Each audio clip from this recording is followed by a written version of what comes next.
This is A Different Perspective with Kevin Randle. A retired U.S. Lieutenant Colonel, Kevin Randle has been studying UFOs for nearly 50 years. Kevin has investigated some of the most famous UFO cases in the world and has been consulted for dozens of documentaries about UFOs. Considered one of the leading experts into the Roswell UFO crash of 1947, Kevin has written more than 25 books about UFOs, including the recently published Roswell in the 21st Century. Now, here is the host of A Different Perspective, Kevin Randle. And welcome to A Different Perspective. I am, in fact, Kevin Randle. Normally, I would have notes and I would have a program plan, but all the notes are upstairs and I've had problems with my computer system. So we're going to kind of wing it today. There's a lot going on in the UFO field right now with people coming out with all sorts of, I'll say it, crazy stories. Things that I think are probably, shall we say, less than candid. I've got some real problems with some of what is being investigated. I'm upset with the way the Arrow investigation has gone because it reminds me of exactly what was going on in 1969 with the Condon Committee and Project Blue Book, and we seem to have not progressed any further than that. So we, and I say we, I mean Don Ecker, who's my guest, and he'll be on in just a moment, are going to talk about some of that and see what we can do about figuring out where we're going and what things are happening in the world of ufology or UAP or whatever they call it now in the world. So I guess we'll just move on. Don, welcome to A Different Perspective. Very much. Appreciate it. Here, let me get my camera on. And, caught you off guard. Yeah, let me thank you, and let's see what the heck is happening. Okay. My notes again are upstairs, and Don Ecker, of course, was the director of research for UFO Magazine. He's been around the UFO field for probably as long as I have, has participated in many, many types of investigations. Vietnam veteran like I am, former police officer, author of a science fiction novel, which I had written down so I could plug, but I'm not going to be able to do that now. I'll leave that to you. Past Sins. Okay, Past Sins, which is available on Amazon for those of you who would like to take a look at it. It's got vampires in it and blood-curdling attacks and all kinds of stuff. So there you go. You've, of course, been watching what's going on in the rush to disclosure in the last couple of years, starting with the Navy cockpit videos and the alleged leaks into the public arena and that sort of thing. The investigations with Arrow, NASA coming into it, and all of that sort of thing. Where do you think we're going? Is that going to be helpful? Are we going to go anywhere with that, or are we going to just end up in the same place we've always been? Well, to tell you the truth, Kevin, for a brief window after December of 2017, I had higher hopes in light of the press briefing that now deceased Senator Harry Reid gave in December of 2017, where he came out and he admitted that he had secured, in connection with a couple of other fellow senators, in excess of $20 or $22 million to begin a new program, classified program at the Pentagon called the Aerial Threat Assessment Program. So I thought, boy, that's something I never would have believed that I would see. Back in the early 90s, when we were publishing UFO Magazine, I broke two rather huge stories involving unidentified objects in outer space. One of them was STS-48, where during a shuttle mission in September of 1991, they encountered a bogey and something appeared to shoot at the bogey. Now, notice I said appeared to shoot. Looking at it with my eyes, There was no mistake in my mind what I was witnessing. But of course, NASA immediately decried that, claimed that what we were actually seeing was frozen urine from a. Standing aside from that, another story I broke in November of 91 involved a Soviet Union probe from when there was still a Soviet Union called Phobos 2 that encountered something in Mars orbit where the former Soviet space agency, Glavkosmos, claimed that this object rammed their probe. Now, I would have thought that would have been at least one of two of the smoking guns that would have broken this wide open. Never happened. Now, in light of what's happened the last 6-7 years, once again, I look at this situation with disdain. Smoke and mirrors, dog and pony show, okay? The bottom line is that there is a core secret to this phenomenon, something that only a tiny handful of people ever truly had as much to know about it as was possible that knew about it. And this core secret is purportedly ensconced within a special access program. Now, what that means is, with the inclusion of an SAP, if you don't have a need to know, you never will. And the intelligence agencies, the CIA, the NSA, the NRO, the DIA, the ABCs, and the Girl Scouts of America, okay, are totally against anything becoming clean and out in the public. No, I don't think it'll ever happen. So you think that this is kind of the same thing they did back in the 1960s with the Condon Committee, the University of Colorado study, which was supposed to make a scientific evaluation of the UFO evidence as it existed, and then present their conclusions. We now know, of course, that the conclusions were written before the contracts were signed and any money was spent. And the Condon Committee came to those conclusions and allowed the Air Force to shut down Project Blue Book, which I think for a period of time, most people thought, well, that's the end of it. There's nothing to it because Blue Book is shut down. Now we're to that point again where the Pentagon, the alphabet agencies you mentioned, the news media is now scrambling around again, pretending that this is all new and this is all different. But we're right to the same point where we were in the late 1940s. You don't think it's going?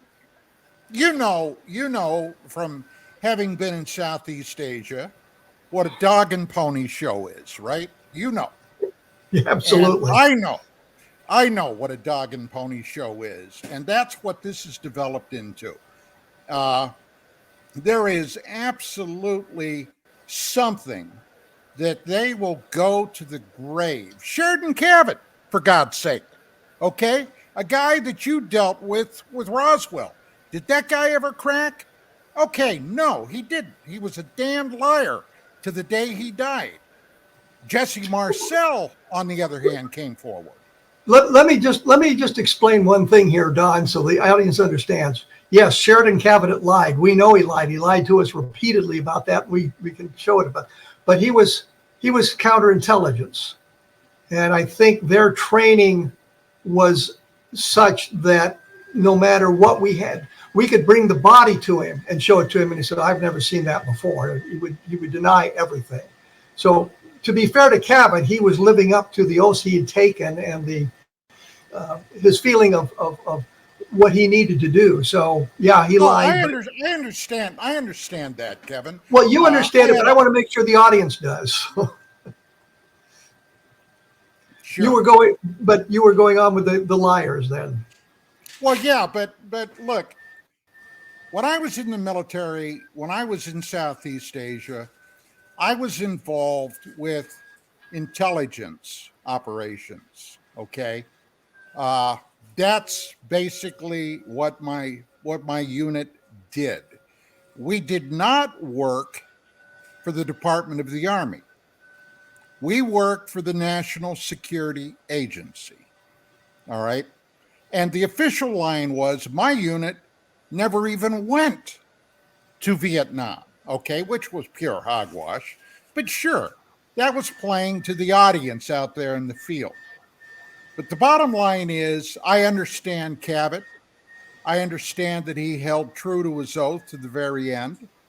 And but then there are a heck of a lot of people we can point at and said that they saw this with the eyes of a bigger picture.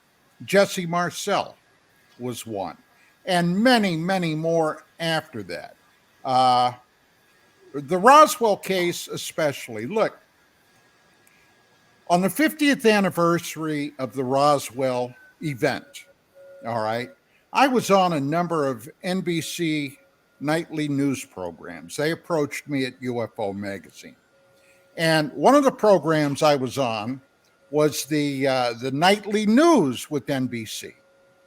And they showed a video taken from a press conference that day with an Air Force colonel. I forget what the heck his name was now, but they came out with a report, Roswell, Case Closed, that book. Now, they never released that book to the press or anyone else until weeks after the event. We got our copy of the report. As a matter of fact, it's in my office right now. And pouring through that book, the explanations and the things that the Air Force was using to explain away whatever it was that happened at Roswell were ludicrous. For example, on one of the pages, they had a photograph of a NASA probe from 1972. And they were trying to pass that off as, well, if I were driving out in the desert and I saw something like that, okay, yeah, I'd stop and I'd look at it and I'd wonder what it was. Yeah, no kidding, 1972. Don, let me interrupt you there. We'll come back to this because I've got to take a break right now. And I, like you, I've got a copy of the book, and I've talked to Colonel Weaver, who was the man who was responsible for that. He was not the briefing officer you were talking about, by the way, because he wouldn't go in front of the cameras. He wanted somebody else to do that. I'm here with Don Ecker, the former director of research for UFO Magazine. My blog is at kevinrandle.blogspot.com, where you can find a bunch of articles that deal with this disclosure and that sort of thing. And of course, the book is Understanding Roswell. The other one is Roswell in the 21st Century. And I will be back right after this with Don Ecker. So please stick around.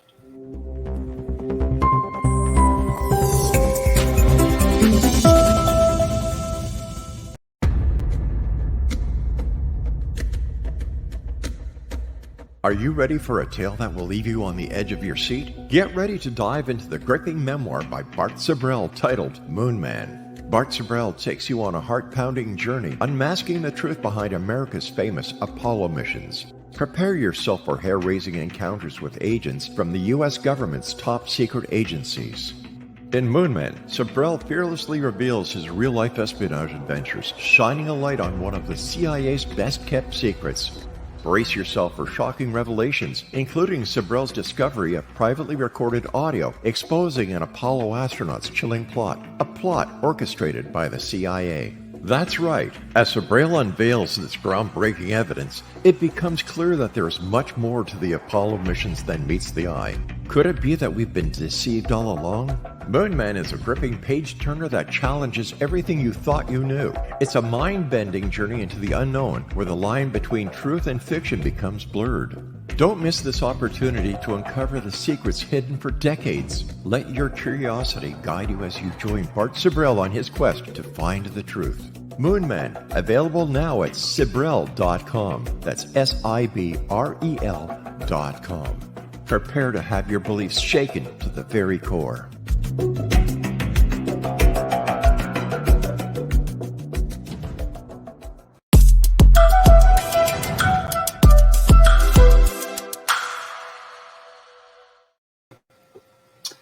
And I am here with Don Ecker.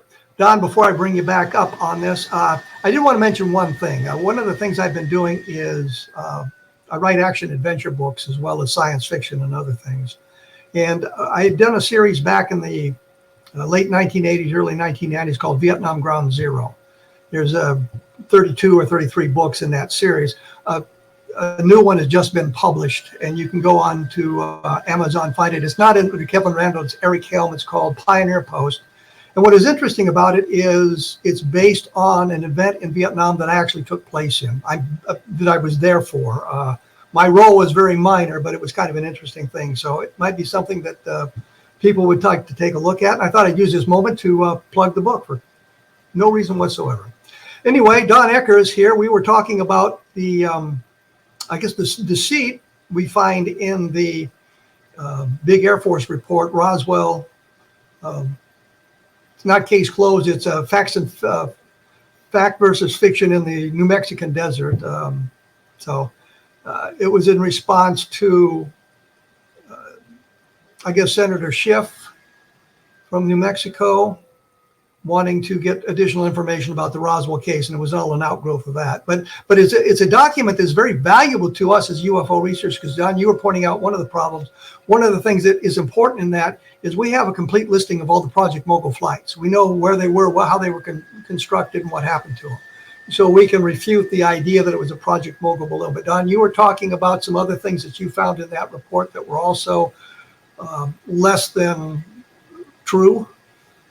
Yeah. As we do today's show, okay, on June the 5th, we are one day from the 80th anniversary of the D-Day Normandy invasion by the Allies to dislodge the Nazis out of France and ultimately Germany.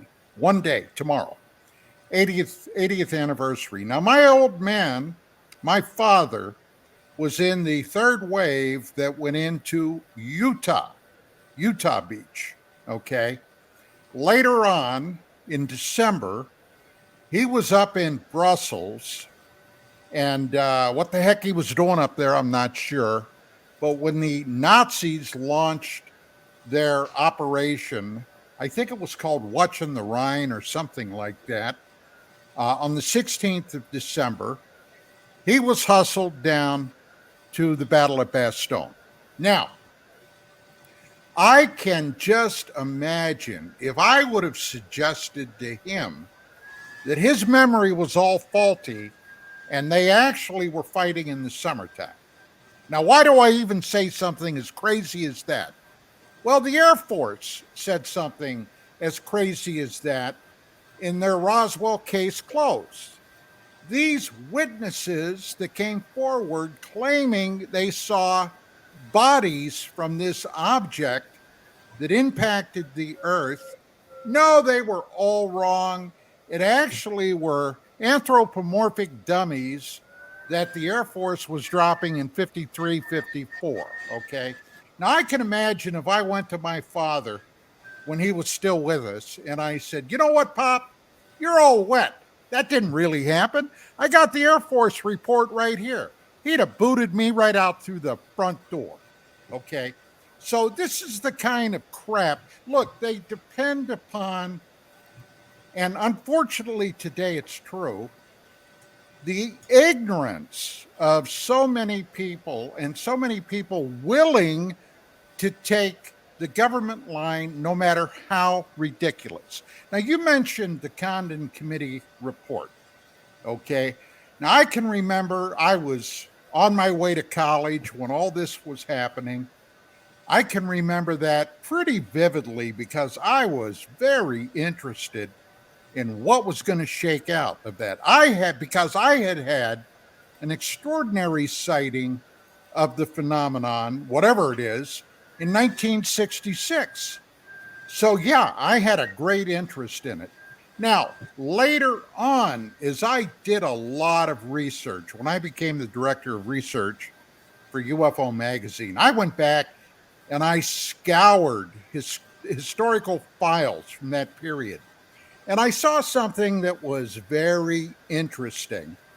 And I wonder how many people were aware of this? Now, Edward Condon was the guy that was picked and accepted the job of being the chairman of this committee, okay, that was examining UFO cases. And initially, all right, the various UFO research organizations that were there was all for it. They offered anything and everything they could do to help Condon and the committee along. And I'm talking primarily about NICAP, National Investigative Committee Aerial Phenomena, and APRO, the Aerial Phenomena Research Organization, which, Kevin, you were a part of.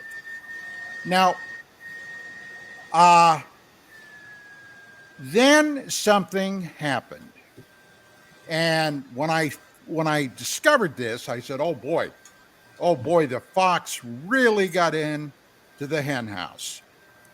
One of the project executives, Robert Lowe, had written a memo, okay, to some of the other people on the board, basically saying, look, the trick is going to be making, and I'm paraphrasing now, okay, but the trick is going to be making everybody think that we're a group of scientists entering into this with zero expectations of actually finding anything, but basically we don't want to blow our cover, okay? And once again, I'm paraphrasing.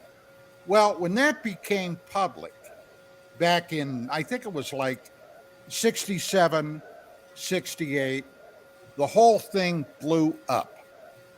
And there was a tremendous amount of press interest in it at that time, into what the heck was going on.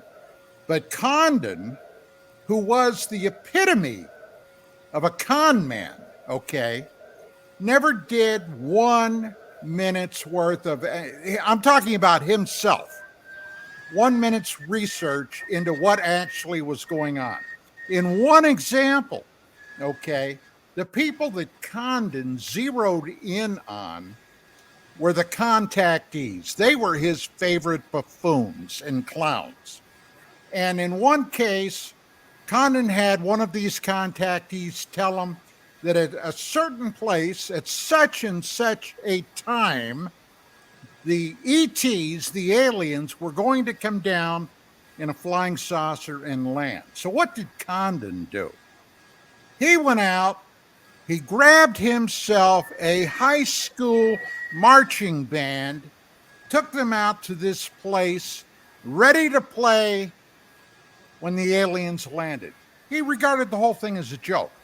But when they finally shut this down, at the end of the Blue Book, or at the end of the Condon Committee activity, and they finally shut it down, they rushed to get it closed. They had a hurried press briefing. And even then, over 30% of the cases they did look at were never explained by anybody. Okay. Well, I always like to say there's one case in there that was solved. They said it was a natural phenomenon so rare it had never been seen before or since. Right. And I'm thinking, if that's true, then this would be something of scientific value to look at. But to kind of append to what you were saying, there was the letter exchange between Robert Hippler, who was one of the contacts from the Air Force to the Condon Committee, and Robert Lowe, who was the man you were talking about. And Hippler said, here's what we want you guys to find: that the Air Force has done a good job, that there's no evidence of alien visitation, and that we should stop the investigations because nothing of a scientific value will be learned. And Lowe wrote back, sure, well, we can do that. It's exactly what they found. And I've got copies of those letters, those documents on my blog that you just type in Hippler letter, and you can read all about it there. So you can understand what's going on. But the Condon Committee was designed to end interest in UFOs by explaining everything. there's one more fact that most are not aware of. Back in the very early 50s, there was the Great Red Scare. Communists infiltrating Hollywood, communists infiltrating the government. And as a result of this Red Scare, the Congress started the House on Un-American Activities examination. Okay? And at that time, Dwight Eisenhower was president. Richard M. Nixon was vice president. Nixon took part in the House on Un-American Activities investigation. One of the people that was examined and was basically run into the wall was, guess who? Edward U. Condon. Condon. And here is what most people are not aware of. In '68, Richard Nixon finally won the presidency. Now, say what you want to about Richard Nixon. One thing you can never take away from him: he never forgot an enemy, okay? And he saw Condon as an enemy. The great fear was that Nixon, they had to get this thing shut down before Nixon took over in January of '69, because just out of spite, Nixon might jump into this fray just to embarrass Condon. And as a result, they closed it up. The Air Force got out of the, supposedly, the UFO business, shut down Blue Book, except nobody told the UFOs. They never went away.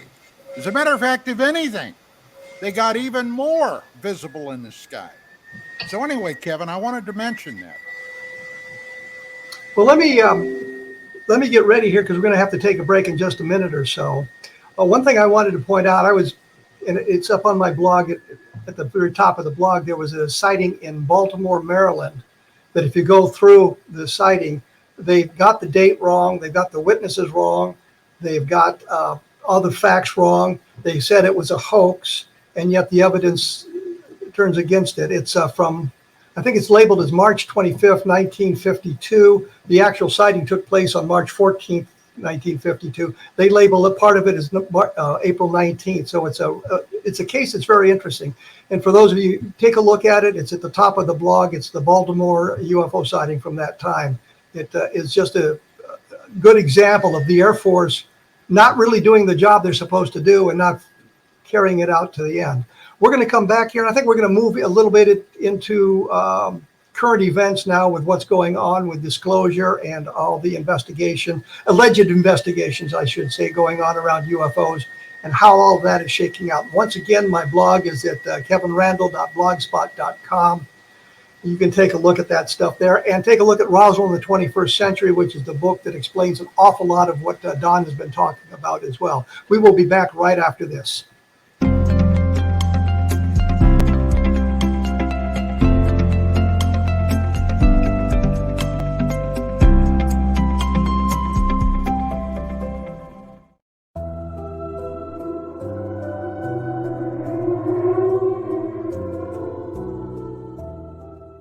Welcome to Haunted Indian River County by Larry Lawson. Indian River County is an idyllic vacation spot on Florida's east coast, not far south of Cape Canaveral. Known as part of the state's famed Treasure Coast, many are unaware of the deep and fascinating history this area played in the development of the Sunshine State. Also lost among its visitors and residents are the chilling stories of the hauntings that accompany this rich history. It is here that a man named Waldo still looks after his family and properties 6 decades after his death. Or a retired preacher is seen digging up his hidden treasure days after he died.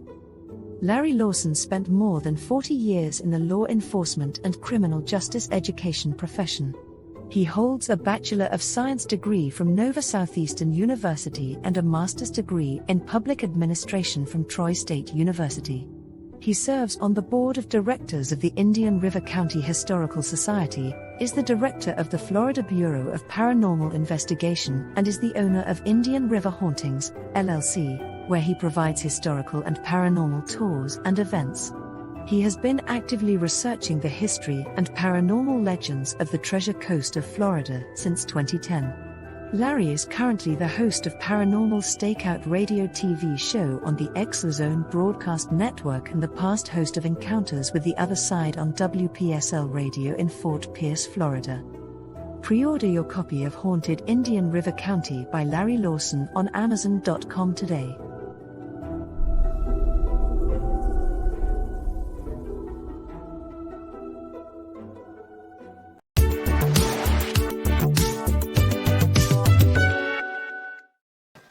And we are back here. We were talking about Condon Committee and some of the history of the deceit that surrounds the UFO field. And I think that we could go into great detail and present document after document showing how the investigations were bungled.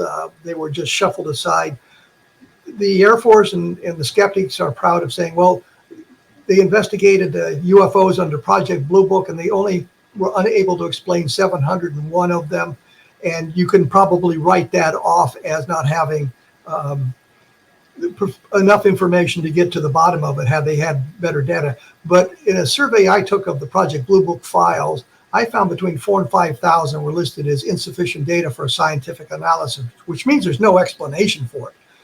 But it's not in that unidentified category, which was the one they wanted to stay away from. So literally half of the sightings were not explained.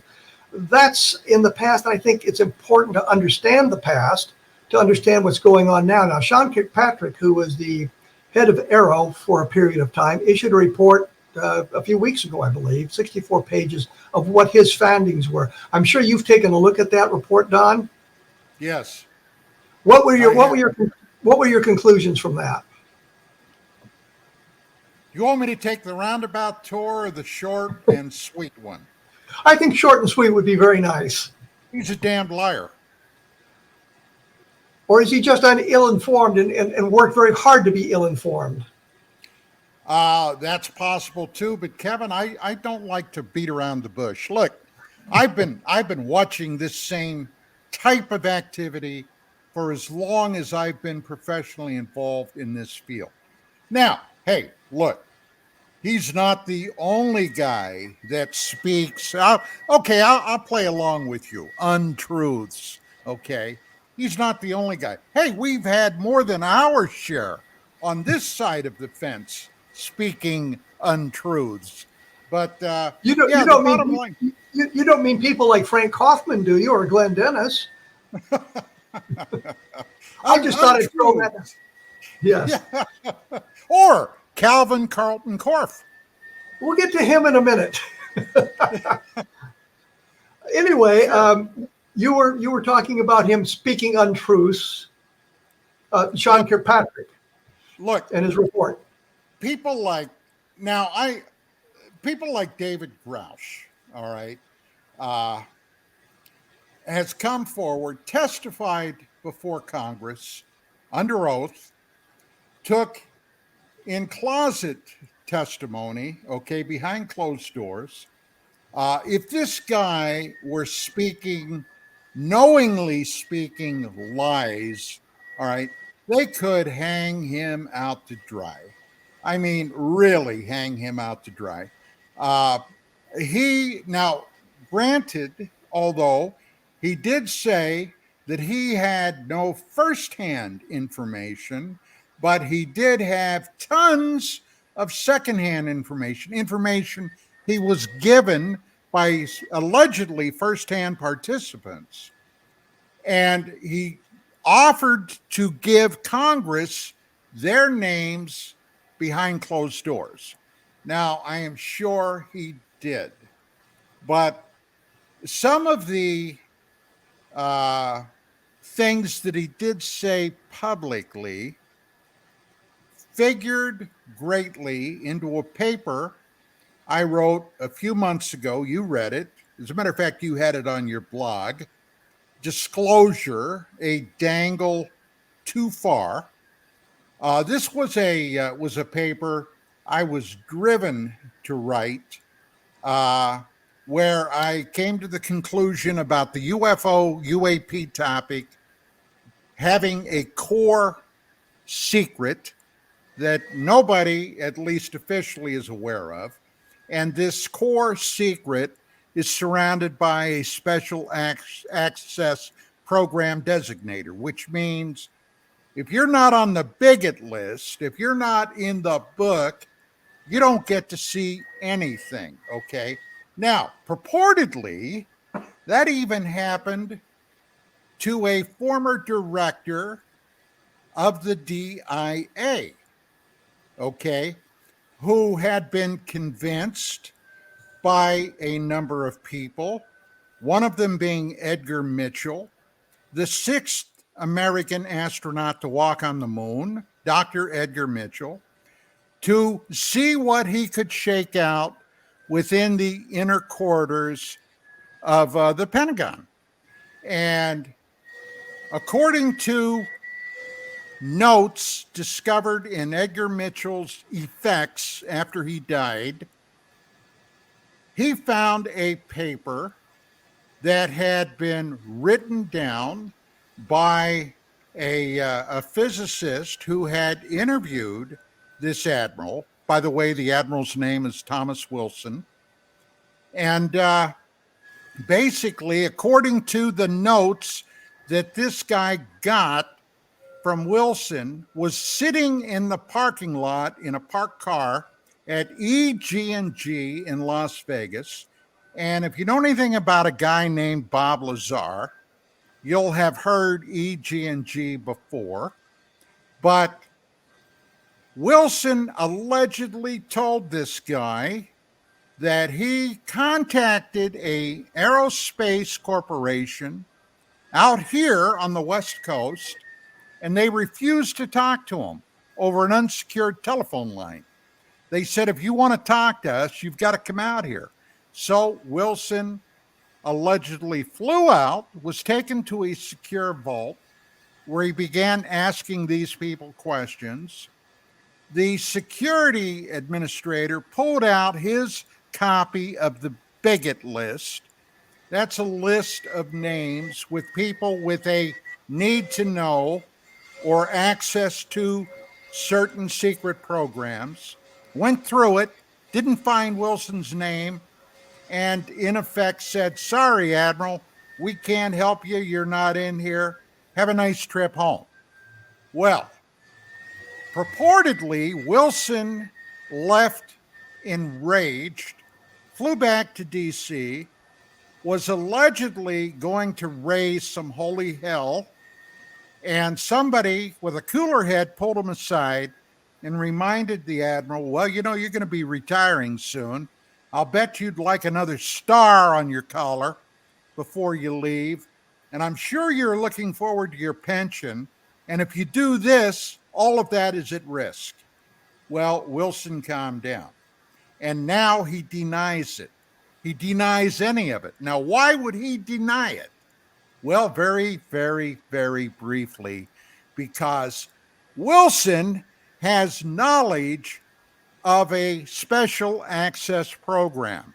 And under federal statute, if you do have knowledge of it, you might not even know what the heck it is, but you know that there's a program.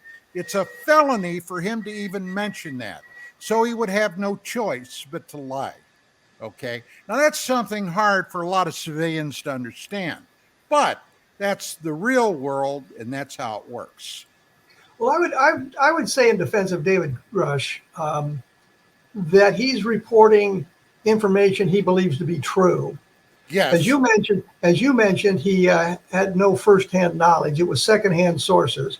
I'm thinking Don Schmidt, Tom Carey, me, you, Stan Friedman, all talked to people, especially around Roswell, who had firsthand knowledge that said, yes, I saw this, I did this, I was there to do that, without any repercussions. I think of Edwin Easley, probably the only person to talk to him. He was the provost marshal in Roswell in 1947. And I asked him at one point, are we following the right path? And he said, what do you mean? And I said, we think it's extraterrestrial. And he said, well, let me put it this way. It's not the wrong path, which is that's in telling us we're going in the right direction. So we mentioned those witnesses. The other thing that I know is Grush was at Skinwalker Ranch once or twice. And some of the people, the high level people, the high energy people, the people who are supposedly on the inside that know about this stuff were there as well. So I think again, on my blog, I have talked about, here's the cases I think that he might have heard about from these people, but he had no way to verify them and had no way to check them. And he hasn't done that, but he heard it from people that he thought would be on the inside and would be in the know about these things. And I can guess what some of those cases are, which I've done. But I think what Grush would be the useful idiot that we talk about sometimes. He knows just enough to get himself into trouble. You agree? Yes, I do. Yes, I do. Look, Kevin, I don't know what is actually happening. I don't think any of us do, but I was a criminal investigator. And when I really bore into this, I used that mindset that sometimes if it looks like a duck and it walks like a duck and water runs off its back, chances are it's a duck, okay?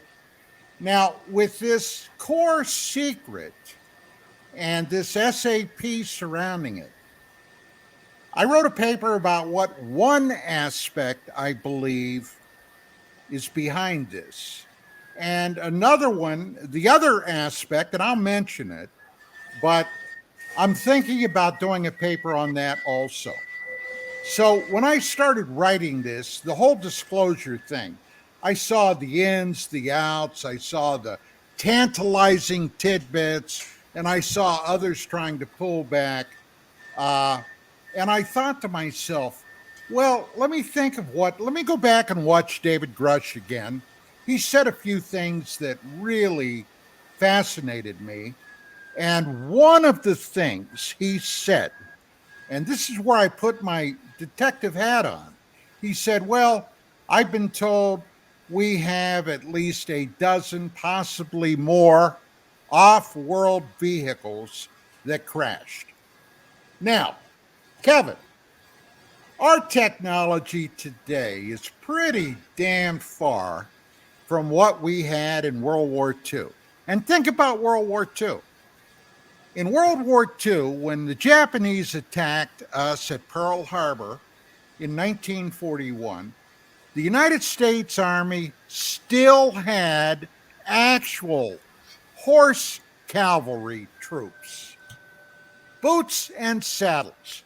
Not a heck of a lot different from what George Custer rode to the Little Bighorn in 1876. But from that point until July 1945, we literally went from horse cavalry to atomic bombs in 4 years. Now think about that.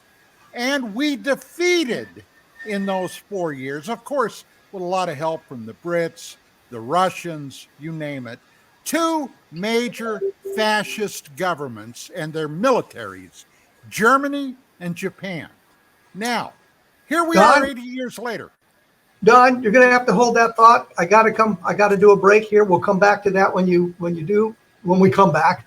And we'll talk about maybe Kal Korff's sudden reappearance on the UFO field, which affects you and affects me as well in some fashion. Okay. Once again, the blog is kevinrandle.blogspot.com. It's called A Different Perspective. Take a look at my book on Leveland, my book on Socorro, which will help you understand that. And we will be back right after this.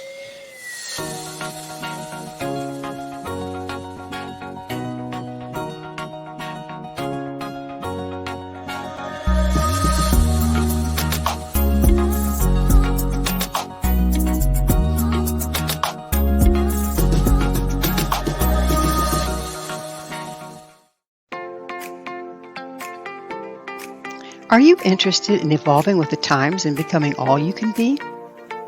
Don't you wish there was one place to find the latest information to help guide you through the process? I'm Gwilda Ecker, host of Mission Evolution Radio TV. Join me on my mission to find the latest evolutionary knowledge and tools. The guests on Mission Evolution are leading experts in a wide variety of divergent topics, including allopathic, holistic, and integrative medicine, epigenetics, enlightenment, quantum physics, meditative practices, environmental issues, spiritual evolution, trauma healing, and so much more. Mission Evolution Radio TV is aired worldwide through the X-Zone Broadcast Network, X-Zone TV Channel 32 on Simul TV.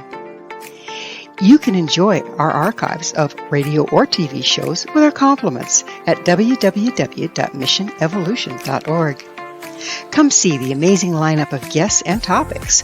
With more than 200 episodes to choose from, you're sure to find what you're looking for. Visit www.missionevolution.org.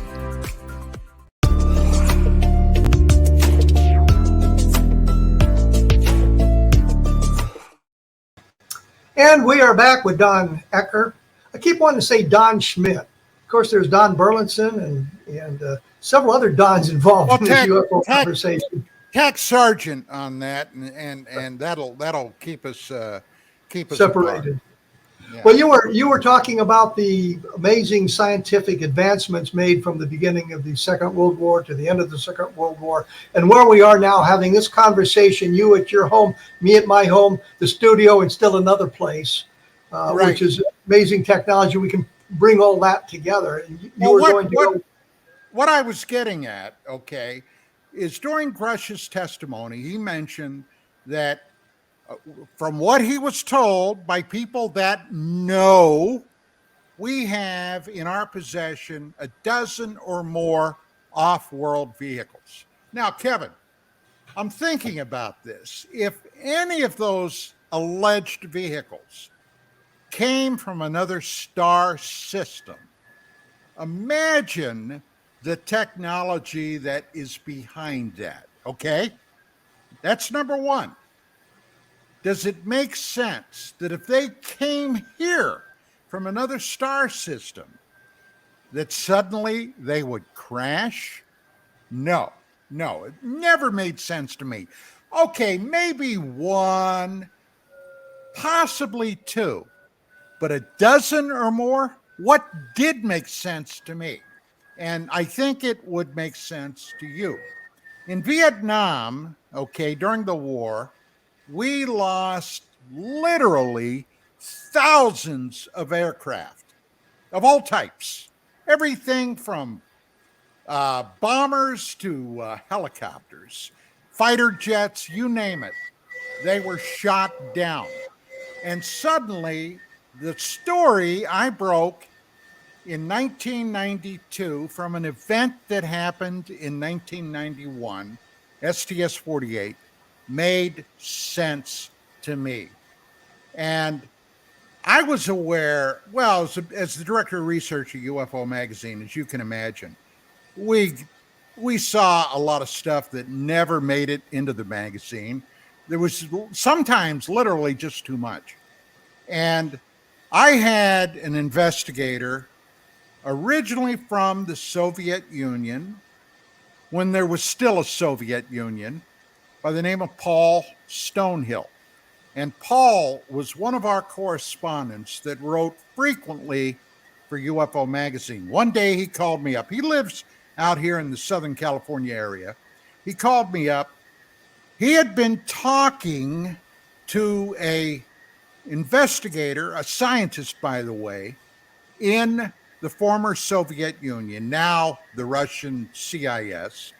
And this person told him about reports he had received coming in from Siberia, all right, where witnesses had witnessed these unknown objects apparently engaging in aerial combat, flashing lasers or God knows what at one another.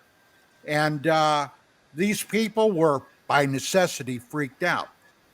Now, if any of that is true, and if we do have a dozen or more off-world vehicles that came down somehow, then I began thinking, my God, Phobos 2, STS-48, other cases, all right? And suddenly I began to think, what if there is conflict going on between two or more factions of these visitors in our solar system? And what if our government was in the know about this? This would by necessity be something that they definitely would never leave out. Now, you read my paper. Did you follow my logic in that? Yes, it did. Where do you come down on that? Uh, I wonder about their conducting that war in our solar system. It doesn't seem that they would be fighting that far away from their home world, wherever they might be. But then you who's to say? I mean, World War II. You could take a look at World War II, and we fought the war quite a ways from our own shores. No, we very didn't. few attempts. No, we didn't. We had action in the Gulf of Mexico with U-boats. We had action off of Atlantic City, New Jersey, for God's sake, with U-boats. We had ships sunk within sight of the continental United States. As a matter of fact, at the beginning of the war, Kevin, they didn't even have city blackouts initially. I mean, ships would be sailing along down in the Gulf, Mexico, that were highlighted against a background of cities there until they finally got their act together. But yeah, now as far as enemy action here, well, we had some, okay? We had a Japanese submarine surface off the shore trying to shell an oil refinery. We had Japanese Fugo balloons come over with bomb loads on them, trying to start massive forest fires. But when it came to actual enemy troops, no, we didn't have that.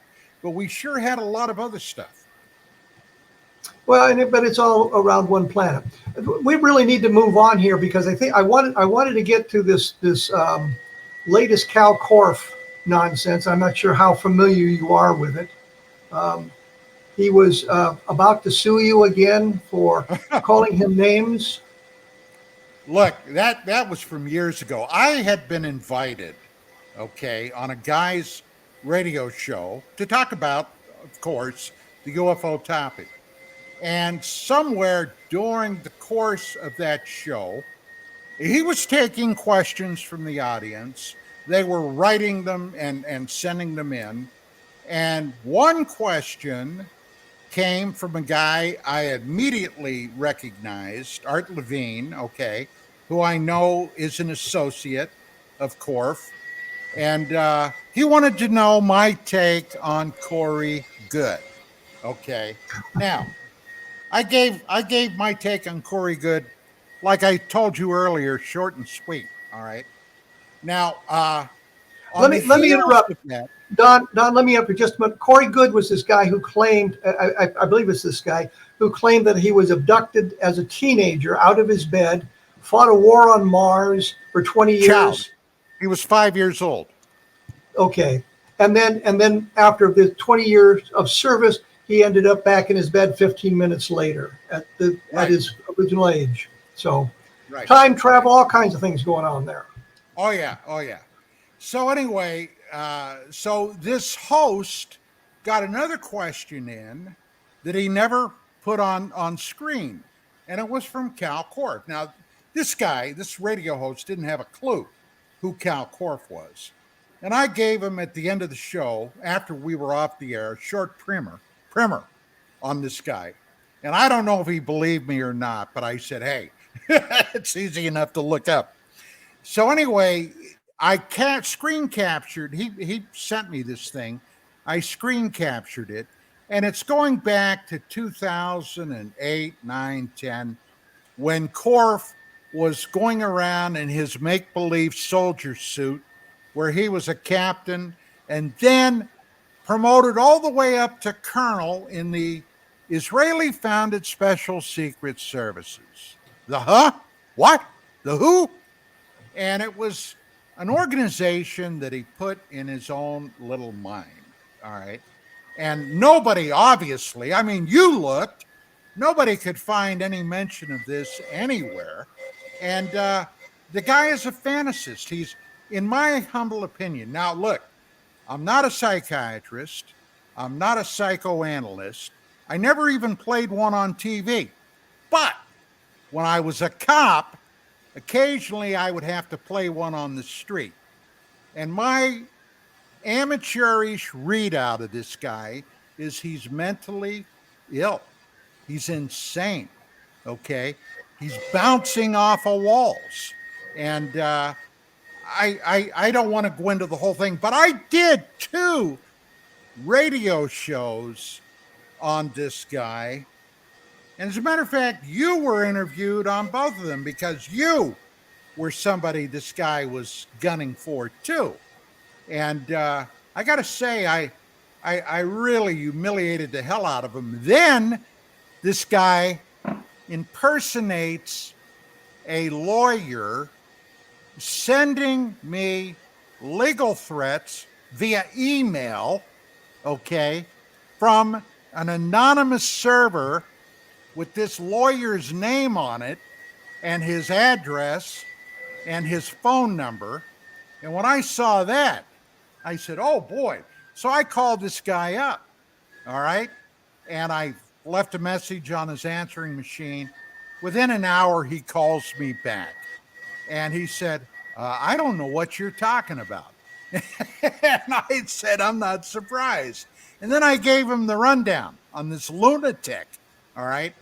And so, yeah, this guy kind of went underground for a while. There's a website dedicated to him. And if you put this in your search engine, you can find it. It's called Kal Korff, Kalkorff, is an idiot. All right. That's the website devoted. Now, it's not mine, but it's devoted to this guy. And you can go back literally through the years to 2008 and see some of the lunacy this guy has done. So, well, let me point out one thing, Don. The reason I brought this up is if it was that old, I wouldn't bother with it. But just in the last week or 10 days, he's put up a note that he's going to sue you for all kinds of slander and whatnot. A couple of months before that, he said the same thing about me, and of course, nothing has ever come from it. And it never will. Absolutely. And you can take a look at his whole claimed history. You left out that he had an IQ of 219, that he was instrumental in the O.J. Simpson trial. He has a contract for 500 books that he's working on. They haven't shown up yet. He was given $25 million to produce a documentary series. From an Arab sheik. I was about to say that. The Saudis funded this sort of thing. So he's come up with all these sorts of things, and that's kind of where we are. Don, and that's why I brought it up now, because I thought we'd kick the sleeping dog because somebody has to. But we're out of time here. Anything you would like to say in the last 30 seconds? Yeah. My radio show called Dark Matters Radio airs on Monday afternoons on KGRA DB, and it starts at 4 p.m. Pacific time, 7 Eastern. And on Thursday, there's a show which actually Kevin guested on once called UAP Crossfire, where we take a in-depth look and sometimes get a little rough and ready on items and points that develop in the UFO UAP field. That starts at 5 p.m. on Thursday, Pacific time, 8 on the East Coast.